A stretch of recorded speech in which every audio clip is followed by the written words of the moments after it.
What is up, guys? Welcome back to another brand new movie review. And I know I've been absent for quite a while on this channel. I have not uploaded for a while, but today we are going to be dropping a spoiler-free Wonder Woman 84 review.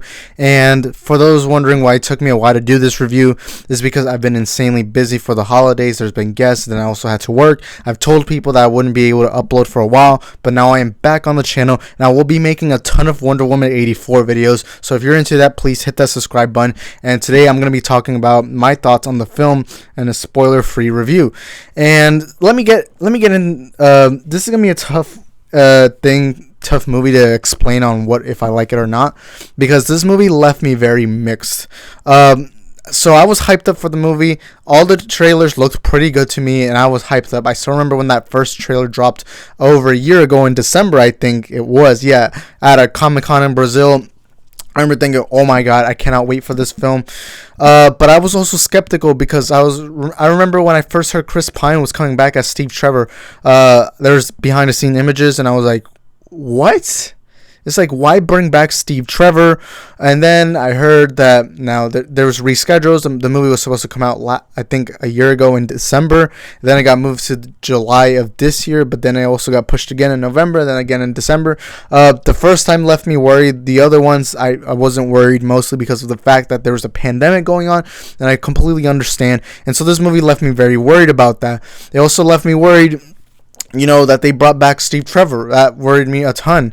Another thing that worried me is that's in the 80s, because remember in BVS they mentioned that Wonder Woman hasn't really been the Wonder Woman she's supposed to be since World War I.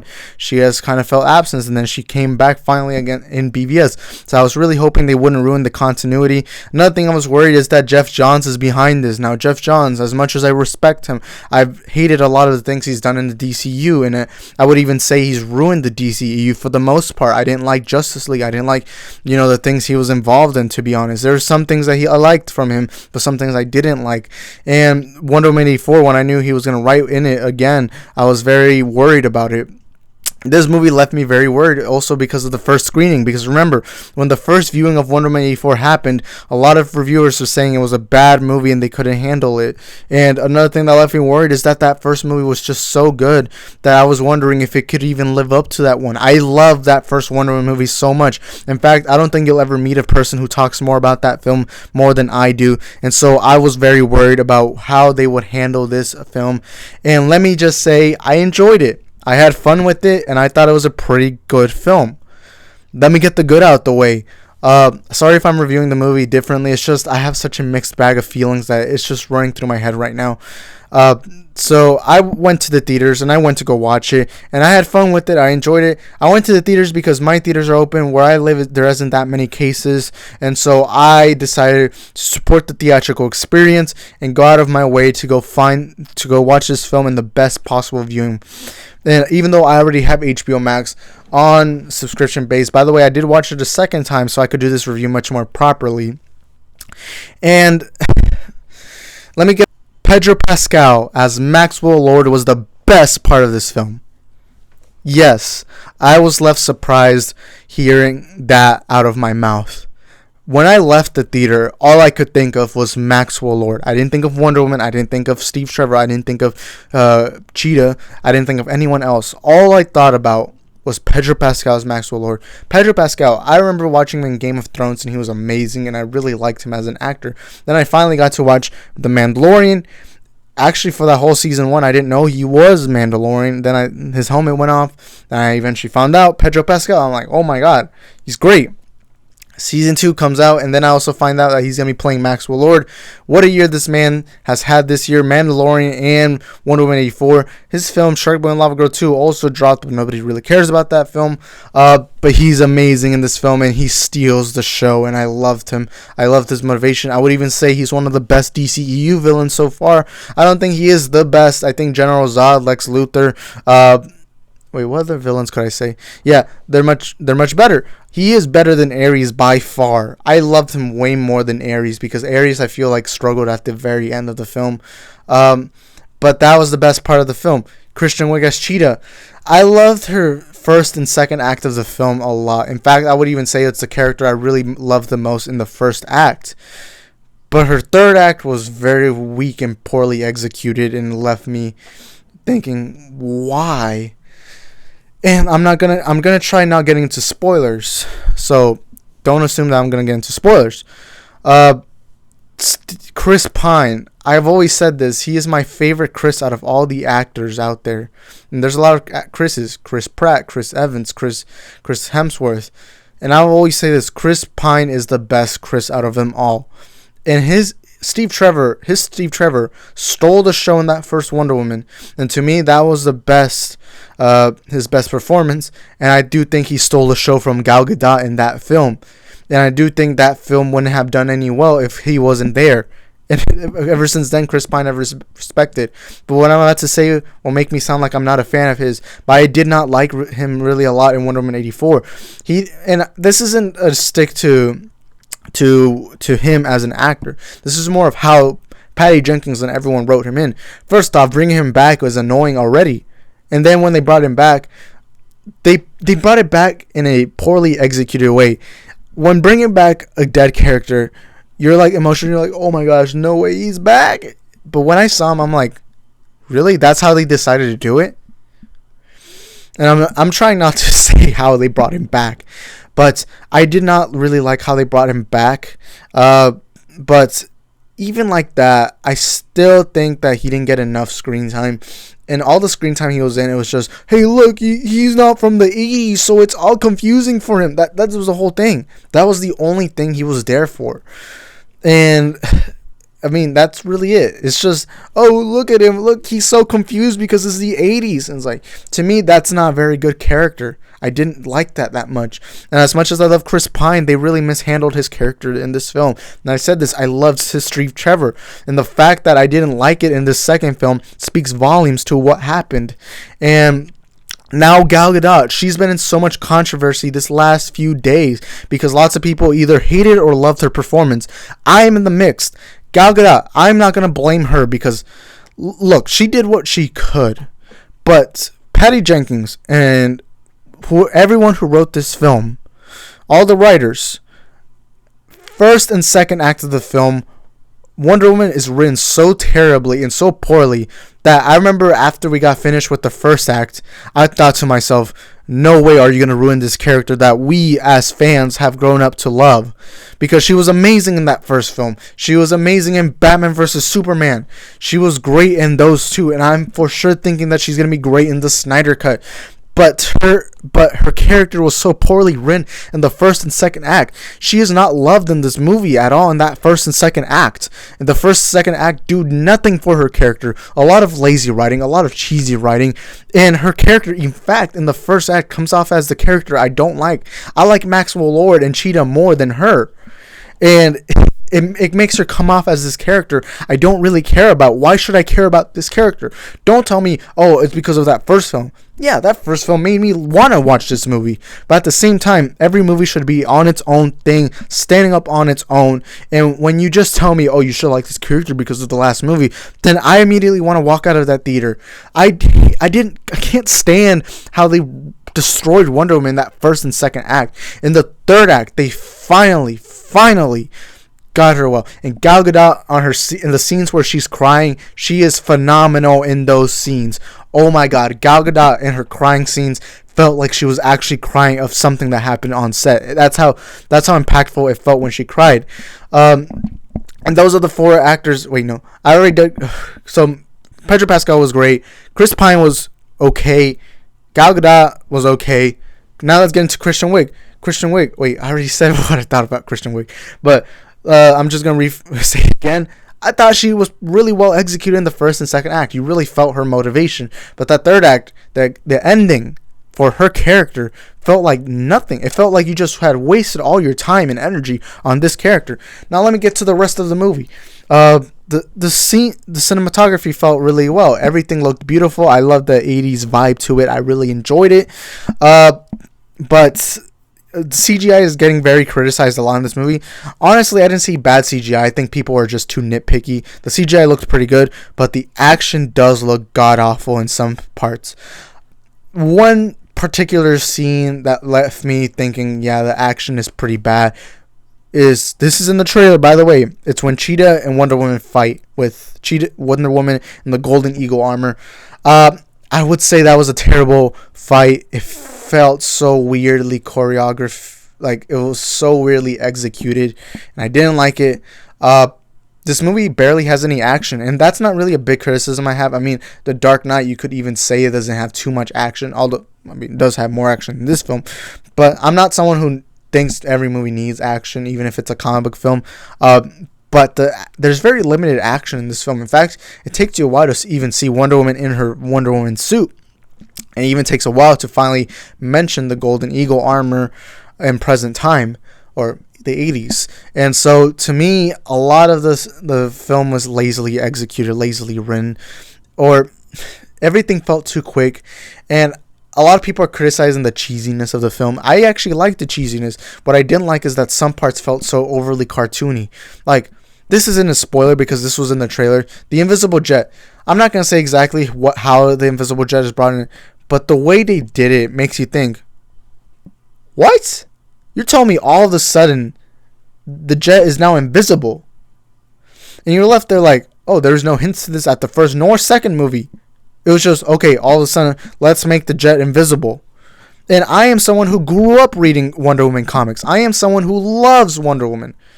And I love the cartoony cheesiness from the comics. But when executed in a movie, as much as I liked seeing the invisible jet, I was annoyed at the fact of how they did it. There were so many things in this film that were so lazily and badly done.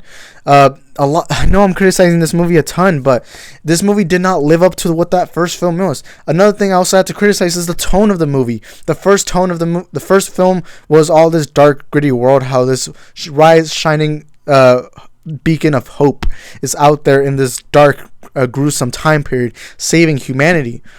But it's like, now the second film does a whole switcheroo and says, oh yeah, everything is fine, bright, and there's nothing that ever happened. And to me, that's a bad way to do it, specifically because that first film is universally loved a lot. 93% on Rotten Tomatoes by the audience, by the critics, and then 88% by the audience themselves. So then why would you change that up? It's not like Thor. I understood why Thor Ragnarok felt so different from Thor the Dark World. The Thor the Dark World was so poorly received that the studio had to change things up because they weren't going to make money in Thor Ragnarok if it was going to keep that pace. So for Thor Ragnarok to change that tone and that vibe to it made sense. But for Wonder Woman 84, who had previously had a movie that did so well and so well executed and loved by a ton, that it made a ton of money and was the beacon of hope for DC when it was struggling, that to me, it felt weird that they did that. And yeah, a lot of the story, the first two acts of this film were, the second act was okay, but that first act was so poorly boring, and I didn't care for the most part of that first act. In fact, that very first beginning where it shows her childhood, it was so boring and it felt so unnecessary. And I'm someone who never says things in movies are unnecessary. In fact, I've never believed you need things in movies or you don't need things in movies. But this scene in particular felt so unneeded, and it felt like it didn't do anything for the story besides of the theme it was trying to set up. Although you could still set up that theme without bringing the Amazons. In fact, if you cut away that whole beginning part where she is a child, you would still felt that theme around the whole film.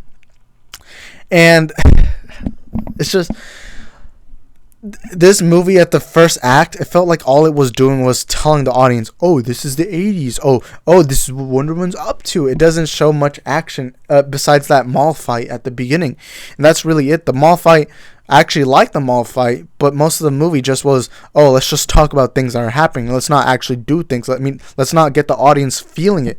And I know I'm overly criticizing this movie. In fact, this video is going to be way longer than it should be because I have so much criticism for this film. Let me talk about some other good things before I sound like I'm just as... because I already told you early in the video that I actually liked this film. But let me get into the good things. The good things is I like the 80s vibe. I love the new story. I love Maxwell Lord. I love Cheetah for the most part. I love, I kind of liked seeing Steve Trevor and Diana again. kind of did. I did like the 80s vibe. One scene in particular where she's fighting a few soldiers from Egypt. That was cool. I really enjoyed that scene a lot. There was a lot in this movie to desire, and I really enjoyed a lot of the film. But, you know, at the end of the day, I didn't really like this film a lot. I didn't love it. I wanted to love it. The trailers looked real good, and it looked like it could have been great. There is a theme in the movie that I love that is very powerful, that I enjoyed. This movie makes you feel like there was some kind of desperateness, and you did feel like that was happening, and I really loved them for doing that. I think this movie did try to be way more ambitious, but then forgot how to finish off the ambition. And is, you know, this movie's third act is better than the third act in the original Wonder Woman, the first one. So there is that. But it, to me, all I wanted was to be almost nearly as good as the first film. I wasn't expecting it to be better. I wasn't expecting it to be as good, just nearly. But that it couldn't live up to that expectation either. To me, this film is an okay film. It was, to me, the definition of mediocre. And it's funny. This is the first DC movie that I'm actually really mad at since Justice League. I left disappointed. I left kind of angry. I was left furious, and now it's like I'm looking at Patty Jenkins differently. I used to love her so much as a filmmaker, and especially in Wonder Woman, where I loved what she did with Wonder Woman. But this film kind of made me lose that touch, and now it's worrying me about that Star Wars film she's doing. And Rogue Squadron, I think it's called. And I know I'm sounding too geeky. I'm making it bigger than it is. Every director has a bad day in the office. I still did have fun with the movie. I still enjoyed the movie. I do feel like the movie did drag for a while. I do think the third act of the movie is really well done, and I really love the third act of the film. Like I said, I loved Maxwell Lord so much, and I really would love to see him in the third Wonder Woman movie that just got greenlit today. And I would love to see him again, you know, make a cameo at least, because remember, he's in the 80s right there, and I think he's around 30-ish right there. So it's very possible that he is still alive in the present time in the DCEU. So it would be cool to see him again. And, you know, I want to see Patty Jenkins and Gal Gadot crack the case again. Please just have Steve Trevor dead. I don't want to see him again. To me, it just ruins what the first film was like. And it nearly ruined it for me, this relationship. To me, I feel like the only... When the trailers first dropped and I first found out that Chris Pine was going to be Steve Trevor, I was like, okay, it's probably because they have a great story to tell. I watched this movie and I'm like, okay, I like seeing them here again. But it felt like it was just like, oh, what's the one thing everyone loved about the first film? Everyone loved the relationship between Chris Pine and Gal Gadot in the film. Well, you also got to understand that you killed off that character. And one of the reasons why everyone loved that relationship was the emotional backstory to what happened. And so when you ruin what you did with that first film, it ruins the relationship in this film. So to me, the whole Steve Trevor and Diana relationship in this film fell flat on its face. I didn't like it. It was so bad. It's so poorly executed for the most part. I did like seeing them reunite again, and it felt so beautiful. But then that's it. When they finally do separate, I did nearly cry. But this film does lack so much. And to me, it's in the lower half of my DCEU list. I'm actually just going to quickly say this. My ranking from worst to best DC movies is Justice League, Suicide Squad, Wonder Woman 84, Birds of Prey, Shazam, Aquaman, Man of Steel, Wonder Woman, and Batman vs. Superman Ultimate Cut. Yes, I actually do believe Birds of Prey is a better film than Wonder Woman 84. Of course, I'm in the minority of that. Lots of people didn't like Birds of Prey. I love that film. I had lots of fun with that, and I thought it was a very original film. Wonder Woman 84, to me, it had the ambition to be better than it could have been. To me, that's how I'm going to look at this film. I liked it, and I had fun with it. In fact, I even watched it a second time because that's how much I enjoyed it. But even I see a ton of flaws in this film, and it's not a film I tell people I love. This movie did kind of ruin Gal Gadot and Patty Jenkins to me. To me, in this pandemic world where we're barely getting any comic book films, I expected this film to kind of be that beacon of hope, but all it did was be this mediocre film that fell on its face for what it tried to do. And to me, it's like it speaks volumes to just because the director and an actor have done something well in the past doesn't mean they're going to do it again. And I feel like that's something I need to learn, because I've noticed how I've been thinking that way a lot. Like, I thought, oh, there's no way Patty Jenkins and Gal Gadot are going to ruin this film, especially with Chris Pines again. And to me, it nearly ruined that first film for me. And that first film is a special film to me that I really love and enjoy. And I still love Wonder Woman. I think this film was still pretty good, but overall, it's a film that I don't love that much. I don't love it, okay? I wanted to love this film, but at the end of the day, it's just a mediocre film. And so, my final score for the film, if you follow me on Instagram and Snapchat, you would know that I said originally my score was a 6.5 out of 10. I'm going to drop that score lower now to a 5.5 out of 10. Still a good score. If it's over 5, that means it's good. But overall, this film just didn't do it for me. It's a very mediocre film. It's okay at best, and it's nowhere near that first film. When I saw the reviews saying that it's better than the first film, of course, all film is subjective, but to me, that gave me much higher hopes, and I wish I didn't have such high hopes, because maybe my high hopes is what ruined my viewing experience. Overall, I did leave the film happy because I did have fun with the film, and I know I'm criticizing it more, but I feel like this film just failed on so many levels, and I feel like it could have been better than what it should have been.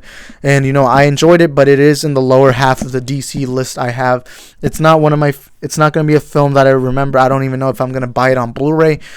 But regardless, I think this movie was pretty good. I will be dropping more videos on Wonder Woman 84. I do want to do more discussions on it, because I feel like this is a movie we could all talk more about. I was going to do a Soul review. I was going to do a Shark Boy and Lava Girl 2 review, but I feel like I'm doing it too late because during the holidays I wasn't able to. So let me just quickly say I love Soul. That was my favorite movie of Christmas. Shark Boy and Lava Girl 2 was a terrible film. So that's all I quickly gotta say. My next few videos that I will be uploading on this Wonder Woman 84 topic is the next one's gonna be, was Wonder Woman 84 too political? Did it because lots of people are thinking of it as a political film. I genuinely think it's not a political film, but it does have some political things happening in the film, and I love the way they did it. So I know I criticized this film a lot, but I do think it was executed pretty decently well. And I also will be doing a live, yes, my first ever live stream on this channel, a live spoiler talk discussion video on this channel on the film, because I really want to get into spoilers. I've never do spoiler talk discussions, but I feel like I have to do it just because there's so many things I want to talk about this film that requires me to spoil the film. And I apologize for those that don't want spoilers, but I will make sure to mention that there are spoilers in that live video. It will be going live because in case if I get some comments, I want you guys to see my live reaction. I think it's going to be cool. I don't know how long it will be. So it will be tomorrow around 11 a.m. Central Time. So if you want to be part of that, then please feel free to go ahead and do that. It is going to be a fun time, and I hope you guys can be there to be in a spoiler talk discussion. I will be reading every comment I see, but I will more be talking about how I believe this film, go into my review in a spoiler discussion. And I apologize if this video dragged. I just had so much to talk about this film. I guess I was left disappointed, okay? My score is 5.5 out of 10, which is still a good score because it's over 5. And to me, if it's an over 5, then that means it's good. Now let me get into my final thing that I have to say, and that is, who do I recommend this film to? I recommend this to fans who like a fun, campy, cheesy film. If you loved your Superman Returns, your old Superman films, your old Adam West Batman movies, if you love those films, then you're going to definitely love this film. If you love Wonder Woman in general, you might enjoy this film. If you're a child, if your family, then your daughter, your son, anyone, or your nephews, whatever, they're gonna enjoy this film. They're gonna have fun with it. They're gonna like it. And anyone who's a fan of Pedro Pascal, they're gonna love it too. And anyone who loves the 80s, they're gonna enjoy this film. Anyways, that's gonna be it. I know this video came off as me ranting about Wonder Woman 84, but I was genuinely left disappointed. I do think Wonder Woman 84 is a mediocre film that could have been done much better. By the way, this is going to be my longest review ever because I've noticed it's over 20 minutes already, so I apologize for that. I will be doing a spoiler discussion, but I'll also be uploading a video on if Wonder Woman 84 was really that political, because I really want to talk about the political things that people are saying about this film. So anyways, thank you guys for watching this video, and I hope you enjoyed the film yourself. If you haven't watched it, please go ahead, check it out on HBO Max or your local theater, however you want. Please go ahead, support this film, because even though I was left disappointed, I still think it's a pretty good film that deserves its love, its credit. And if you love this film, that's great. I personally didn't love it. Thank you guys for watching, and peace.